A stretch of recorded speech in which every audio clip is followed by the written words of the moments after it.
Hey, this is JD Frost. Welcome to the Daily Ledger podcast. I appreciate you tuning in. We've had lots of awesome guests that have been on the podcast the last, I don't know, maybe like 3 or 4 episodes. We've been able to interview lots of people. And one thing I wanted to share with you today is just this past week, I was able to go on a family vacation.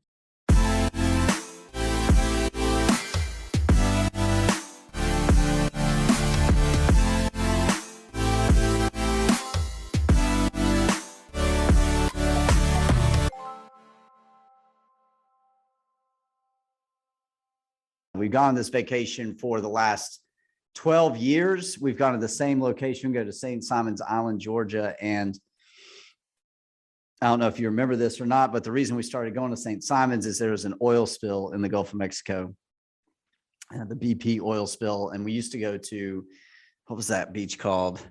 Orange, it wasn't Orange County. It looks close to Gulf Shores. Orange Beach, I think is what it is, close to Gulf Shores. And anyways, we couldn't go there because of the oil spill. So we were like, oh, let's go to St. Simons Island. One of Lindsay's friends had a wedding there. And so we went to the wedding and we kind of fell in love with the place. And when I was in high school, I was reflecting while I was at St. Simons. I do a lot of reflecting while I'm on vacation. I highly encourage you to do that. Lots of journaling. I think about past times. I think about what I want to do on during this next year, where I want to be. I write down some big goals of where I want to be at this time next year.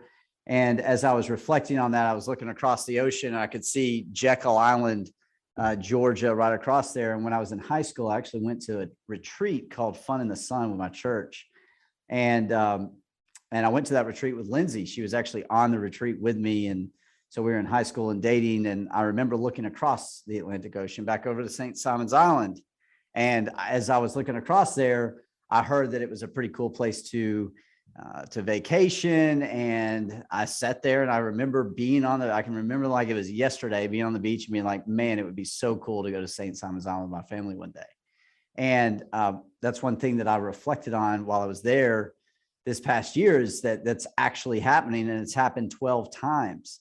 And I'm very, very grateful for that right now. And so I also reflected a lot on, as I was growing up, I was able to, and lucky enough to, and blessed enough to be able to go on a family vacation just about every year when I was growing up. I know that's not a regular thing for a lot of people, but I want to encourage you in your own family to go on a regular vacation every single year to a common spot, to a spot that you remember that feels like home to you, like St. Simons Island does to us. This will create so many memories for your family. It will create routine for your family. It will give you something to look forward to every single year, and something to reflect upon, to remember every year too. And Lindsay and I hope that our grandchildren go with us one day, our great grandchildren go with us one day. Well, and it's just such a powerful thing that you can do. This year on the trip, I was able to wake up and see the sunrise. Ever since I got sober, I've been able to actually wake up early. In the past, I've not been able to do that. And the last few years, I've woken up every single day for the sunrise. In St. Simons, about this time of year, the sunrise is at about 6:30. So this year in particular, I've been reading this book called The 5 a.m. Club. And The 5 a.m. Club is this story about this entrepreneur who meets this very wise, successful billionaire. And the billionaire talks about the fact that getting up at 5 a.m. and getting up early every single day can elevate your life.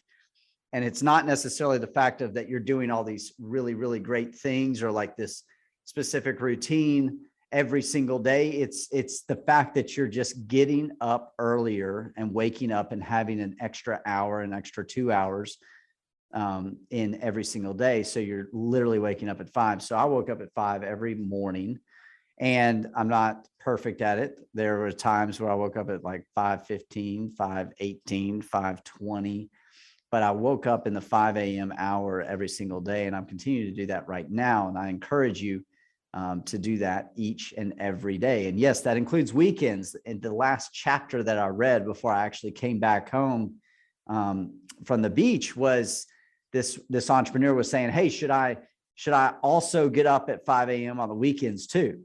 Can I have the weekends off? Well, you're probably going to get the results from the effort that you actually put in. So really the successful billionaire in the story said, you need to wake up 100% of the days, every single day, 7 days a week, waking up at 5 a.m. What this has done for me in my life here recently is it truly has elevated my life. I feel like I have more control over my day. I am able to get a lot more accomplished. I am actually focusing that first hour of the day. In this book, it talks about your heart set, your mindset, your soul set, and your health set in the first hour.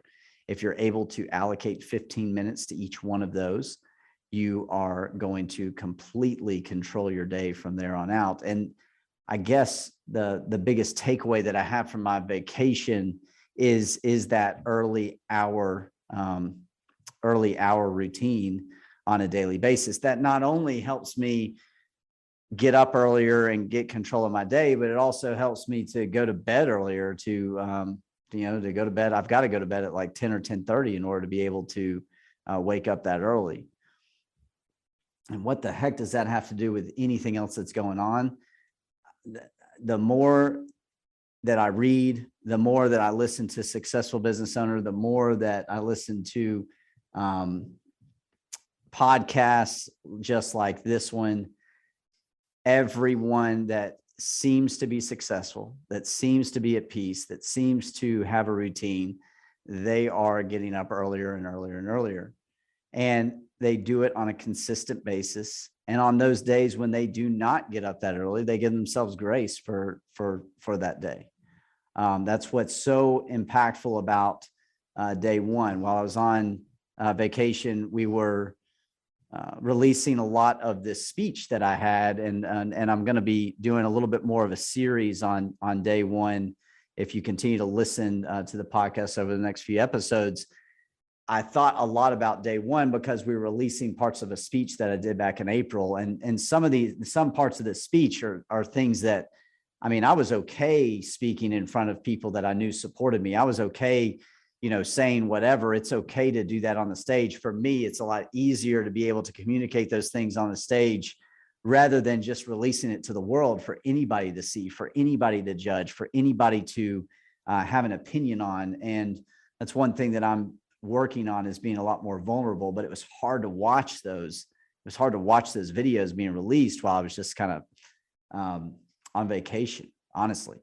And I want to be real. I want to be transparent. I want to be, I want to be completely vulnerable, because I feel like that those times when we're completely vulnerable, that's when we can relate the most. That's when you can truly find out more about who I am. I can find out more about who you are. And that connection can be made a lot quicker.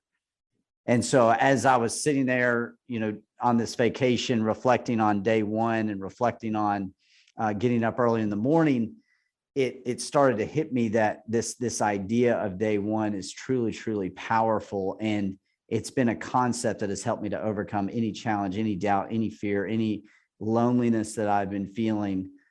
Getting up every single day and writing day one at the top of my daily ledger helps me to be able to overcome obstacles that I never thought that I could. It helps me to ask and close, 7-figure deals, 8-figure deals, and to be bold enough and courageous enough to be able to do that. And to have those tough conversations with my wife, with my parents, with other relationships that I have in my life. It gives you the courage to be able to do that. At Croft and Frost, they talk about building courage and creating wealth. The way we're able to do that, I believe, for me, what works the best is this concept of day one. And so reflecting on that over the last couple of weeks, we're going to have a series a little bit more where we're talking about what makes up day one, the daily reminders, the daily actions, the daily accountability. I'm going to go a little bit more in depth on each one of those. And I'm also going to be able to reflect more on what has happened over the last few weeks and relating some of the real situations, some of the real stories that have been happening here recently in order to be able to show you that vulnerability, in order to put that out there a little bit more so that maybe you might be able to connect and relate to some of those stories. And maybe, just maybe, you might be able to start to apply these concepts of the 5 a.m. club, these concepts of day one, the daily ledger, accountability to your life in order to truly find peace. The ability to overcome these obstacles really is a peaceful thing, and that's what I've experienced a lot lately. And I'm very excited to be able to share that with you. I want to be able to share that with anybody and everybody as much as I possibly can, and that's why we have this podcast. That's why that we're, sitting here talking today. Is that hopefully when you're listening to this, that you're pulling one little thing out that you might be able to apply immediately. That's the thing that I love when I hear the Jesse Itzler, really good speaker. He always gives us actions that we can do immediately after he speaks. And it's something that I can apply the very next day. And that's the way that I want this next series of the podcast to be, to where you listen and you're able to apply that one thing. And I would say that one thing for this podcast is try getting up tomorrow at 5 a.m. Don't think about what you're going to do when you do that. Just get up, have a cup of coffee, and just reflect. Just sit and spend some time meditating or prayer. Could just be just to have some time, just to get some time back. And I think it'll elevate your life tremendously. I know it will, because it's done that for me, and I've seen it do that for others. So I appreciate you tuning in to the Daily Ledger podcast. Thank you so much for listening. Please write a review. I would surely appreciate it. And if you ever want to be on the Daily Ledger podcast, I'd love for you to reach out to our team. And we'd love to interview you, be able to hear your story, what you have going on in your life. Maybe we'd be able to help you overcome some doubt, some fear, some isolation. You never know. But thank you so much for tuning in and listening. I really appreciate it.